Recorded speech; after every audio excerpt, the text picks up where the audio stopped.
Dhanik Bharat Educational Institutions, Inter, IIT, JEE, NEET, admission opened.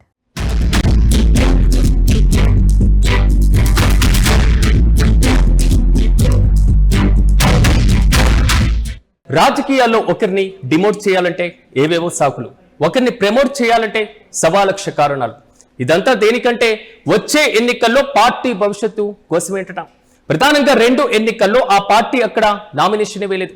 ఓసారి sitting MLA చనిపోతే పోటీ చేయకూడదని నిర్ణయించుకొని పోటీకి దూరమైతే మరోసారి కూటమి పొత్తు ధర్మంలో ఆ సీటును వదులుకుంది. దీంతో ఆ పార్టీ మరొకరికి మద్దతు ఇచ్చిందే తప్ప తాను పోటీ చేసిందేమీ లేదు. ఇలాంటి పరిస్థితుల్లో టికెట్ దక్కించుకున్నటువంటి పార్టీ ఓడిపోతే టికెట్ వదులుకున్నటువంటి పార్టీ ఇన్ఛార్జ్ బాధ్యుడిని ఎలా చేస్తుంది? మరి ముఖ్యంగా ఇదే ఇప్పుడు మిలియన్ల డాలర్ల ప్రశ్నగా మారింది. టికెట్ దక్కించుకున్నటువంటి పార్టీని ప్రజలు ఆచరించలేదు, కానీ అక్కడ మాత్రం పార్టీని టికెట్ ఇచ్చిన ఓటమికి బాధ్యత నీదే అంటూ కూడా ఇన్ఛార్జ్ పదవి నుంచి కిందకు లాగేసింది ఆ పార్టీ అధిష్టానం. ఆ ఇన్ఛార్జ్ కింద ఇంతకాలం పనిచేసినటువంటి ఒక మండల స్థాయి నాయకుడిని నియోజకవర్గ ఇన్ఛార్జి చేసి రాజకీయాలు మొదలుపెట్టింది. మరి అక్కడ ఆ జెండా ఎగురుతుందా? అసలు వచ్చే ఎన్నికల్లో పొత్తు ధర్మం అంటూ మరొకరికి టికెట్ ఇవ్వకుండా ఉంటుందా? ఉన్న క్యాడర్ను కొత్త ఇన్ఛార్జ్ కి సహకరిస్తుందా?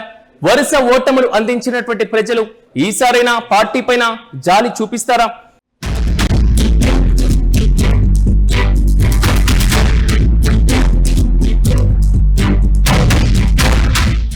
కడప జిల్లా రాజకీయాల్లో ఒకప్పుడు కేంద్ర బిందువుగా ఉన్నటువంటి ప్రాంతం బద్వేల్.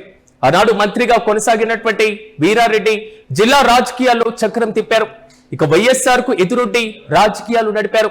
కడప జిల్లా తెలుగుదేశం పార్టీని ఒంటి చేత్తో నడిపించారు. ఇక డిసెంబర్ 2000లో వీరారెడ్డి మరణంతో ఖాళీ అయినటువంటి అసెంబ్లీ స్థానం నుంచి 2021 ఉప ఎన్నికల్లో వీరారెడ్డి కుమార్తె విజయమ్మ పోటీ చేసి గెలిచారు.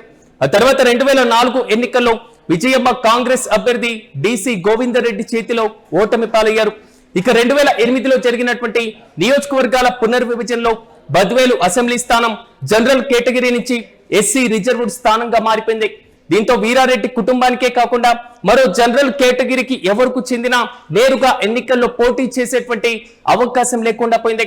అయితే వీరారెడ్డి మరణం అనంతరం ప్రతి ఎన్నికల్లో కూడా కొత్త ఎస్సీ అభ్యర్థిని రంగంలోకి దింపడంలో కాంగ్రెస్ ఆ తర్వాత వైసీపీలు కూడా పట్టు సాధించాయి. దీంతో తెలుగుదేశం పార్టీకి అవకాశమే తగ్గలేదు. ఇలాంటి పరిణామంలో కడప జిల్లాలో ఒక్క బద్వేల్లోనే జరగలేదు, ప్రధానంగా జిల్లాలో అనేక చోట్ల కూడా జరిగాయి. ఇక వైఎస్ఆర్ హవా పెరిగాక తెలుగుదేశం పార్టీ ఒక్క స్థానానికి 2 స్థానాలకి మాత్రమే పరిమితమైంది. ఇక 2009 ఎన్నికల్లో ప్రొద్దుటూరు నుంచి తెలుగుదేశం పార్టీ అభ్యర్థిగా మల్లెల లింగారెడ్డి గెలుపొందారు. ఇక 2014 ఎన్నికల్లో వైసీపీ రంగంలోకి వచ్చాక రాజంపేట నుంచి తెలుగుదేశం పార్టీ అభ్యర్థి మేడా మల్లికార్జున్ రెడ్డి ఒక్కరే గెలిచారు. ఇక 2019 ఎన్నికల్లో తెలుగుదేశం పార్టీ ఒక్క స్థానంలో కూడా గెలుపొందలేదు. ఇక 2024లో కూడా బద్వేలు ఉప ఎన్నికల్లో వైద్య వృత్తి నుంచి రాజకీయాల్లోకి వచ్చినటువంటి డాక్టర్ దాసరి సుధా రెండోసారి గెలిచారు. అలాగే రాజంపేటలో కూడా వైఎస్ఆర్ సిపినే గెలుపొందింది. ఇంత కూటమి హవాలో కూడా పులివెందుల స్థానం గెలుపు అంశాన్ని మినహాయిస్తే 2 చోట్ల కూడా వైసీపీ గెలుపొందింది. ఈ లెక్కన కడప జిల్లా రాజకీయాల్లో తెలుగుదేశం పార్టీ 2 దశాబ్దాల పాటు ఆపసోపాలే పడింది. ఇక 2024 ఎన్నికల్లో పూర్వ వైభవం తెచ్చుకుంది. తెలుగుదేశం పార్టీ ఓటమి చెందిన చోట బద్వేలు లాంటి లాజిక్లు, కారణాలు, సాకులు వెదుక్కోలేదు. అక్కడ నాయకత్వం మార్పు అనివార్యం అనుకున్న చోట మార్పులు కూడా జరిగాయి.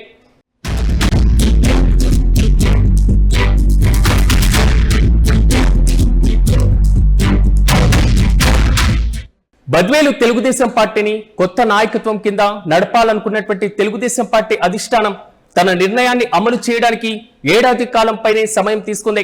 ఇక 2024 ఎన్నికల తర్వాత రాష్ట్రంలోకి అధికారంలోకి వచ్చింది తెలుగుదేశం పార్టీ.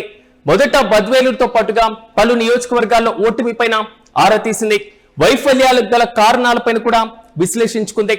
బద్వేలులో ఓటమికి కారణం రితీష్ రెడ్డి విజయమ్మలే అన్న ప్రాథమిక నిర్ధారణకు కూడా వచ్చింది. నాయకత్వ మార్పు చేయాలని ఆలోచనకు వచ్చింది. అయితే అప్పటికే పార్టీ అధిష్టానంతో మంచి సంబంధాలు ఏర్పరచుకున్నటువంటి డిసిసిబి చైర్మన్ మంచూరి సూర్యనారాయణ రెడ్డి తనకంటూ ఓ వర్గాన్ని ఏర్పాటు చేసుకున్నారు. తనకు ఇన్ఛార్జ్ అవకాశం ఇవ్వాలంటూ కూడా ఆయన కోరడం జరిగింది. 2024 ఎన్నికల ముందు వరకు సూర్యనారాయణ రెడ్డి అట్లూరు మండల తెలుగుదేశం పార్టీ ఇన్ఛార్జిగా ఉన్నారు. అంతకు కొన్ని రోజుల ముందు చంద్రబాబు అరెస్టు తర్వాత నారా భువనేశ్వరి నిర్వహించినటువంటి బస్సు యాత్రలో భాగంగా కడప జిల్లా పర్యటన బాధ్యతలను భుజాన వేసుకున్నారు. దీంతో పార్టీలో ఎక్కడో రెండో స్థాయి నాయకుడిగా ఉన్నటువంటి మంచూరి సూర్యనారాయణ రెడ్డి పార్టీకి దగ్గరయ్యారు. 3 దశాబ్దాలుగా వీరారెడ్డి కుటుంబ నాయకత్వం కిందే తెలుగుదేశం పార్టీ నేతగా ఉన్నటువంటి సూర్యనారాయణ రెడ్డి రైల్వే కాంట్రాక్టర్ గా మాత్రమే బద్వేలు నియోజకవర్గంలో అందరికీ తెలుసు. ఇక్కడ నేరుగా ఏ ఎన్నికల్లోనూ పోటీ చేయలేదు, ఏ ఎన్నికల్లోనూ ప్రత్యక్ష ఎన్నికల్లో పాల్గొనలేదు. అట్లూరు మండలంలో కూడా తెలుగుదేశం పార్టీలో ఈయన ఒకరుగా ఉన్నారు.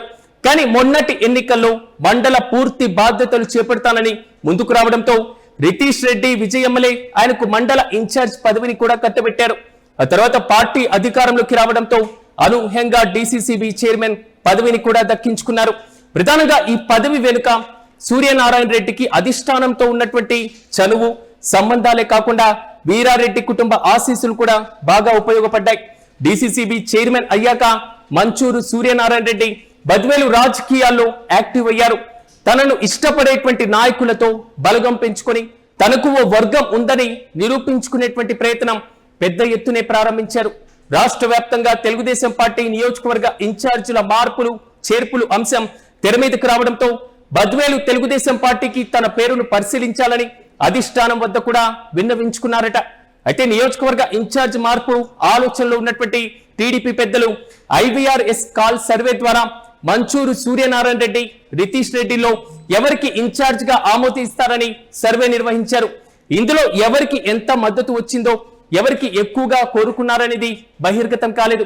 కానీ ఐవీఆర్ఎస్ సర్వే తర్వాత సూర్యనారాయణ రెడ్డి వర్గం క్రమంగా పెరుగుతూ వచ్చింది. ఒక దశలో మంచూరికే ఇన్ఛార్జ్ పదవి అంటూ కూడా పెద్ద ఎత్తున ప్రచారం కూడా జరగడంతో రితీష్ రెడ్డిలో విభేదించినటువంటి వారు, నచ్చని వారు ఆ గూటిలో చేరారు.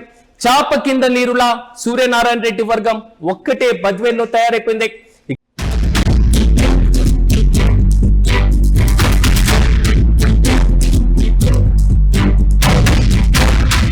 ఇక వీరారెడ్డి కుటుంబం అండదండలతో ఎదిగినటువంటి సూర్యనారాయణ రెడ్డి ఆ కుటుంబానికే వ్యతిరేక వర్గంగా తయారవుతారని ఎవ్వరూ ఊహించలేదు. ప్రధానంగా అసలు బద్వేల్ నియోజకవర్గంలో తెలుగుదేశం పార్టీ 2024 ఎన్నికల్లో ఓటమి చెందిందా అన్నది స్పష్టంగా కావడం లేదు. ఎందుకంటే 2021 ఉప ఎన్నికల్లో టీడీపీ బరిలో లేదు. 2024 ఎన్నికల్లో కూటమి పొత్తు ధర్మంలో భాగంగా ఈ స్థానాన్ని బీజేపీకి కేటాయించారు. బద్వేలు ఎన్నికల్లో టీడీపీ బీజేపీ అభ్యర్థికి పూర్తి స్థాయిలో మద్దతు ఇచ్చింది. ఇక్కడ బీజేపీ చేసినటువంటి ప్రయత్నాలను, రాజకీయాలను బద్వేలు ప్రజలు అంగీకరించకపోగా ఇంటి కూటమి గాలిలో కూడా మళ్ళీ డాక్టర్ దాసరి సుధమ్మకే పట్టం కట్టారు. ఇందులో తెలుగుదేశం పార్టీ ఇన్ఛార్జ్ రితీష్ రెడ్డి, మాజీ ఎమ్మెల్యే విజయమ్మ వైఫల్యం ఏమిటన్నది అసలు అర్థం కానటువంటి ప్రశ్న.